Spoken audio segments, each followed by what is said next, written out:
My name is Louise Archer, and I'm a postdoctoral fellow with the University of Toronto and with Polar Bears International. It's actually super fascinating. There's so many different ways you can study polar bears in the wild. One example is actually using cameras, right? So trail cameras, remote cameras you can deploy and watch polar bears when they're kind of doing their natural thing. So that's one way. Another way is by using tracking devices. So to understand where the bears are moving when we can't really see them.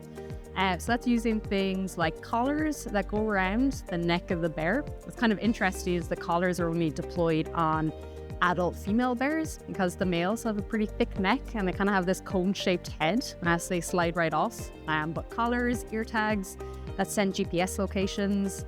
There's also long-term research where bears are handled, so they're sedated and captured. Researchers can collect things like length and weight, maybe take a blood sample from the bear, record the number of cubs that they have if it's a female. So that's really valuable information. Another approach is called biopsy darting. So that's where a bear in the wild can use a dart to take a little bit of a tissue sample from that animal, and then you can do things like genetics and understand a little bit more about the population and without having to sedate the animal. And then as well as that, there's also things like hair snare sampling, where the hair of the bear is basically left behind when it comes over to investigate the smell and the landscape.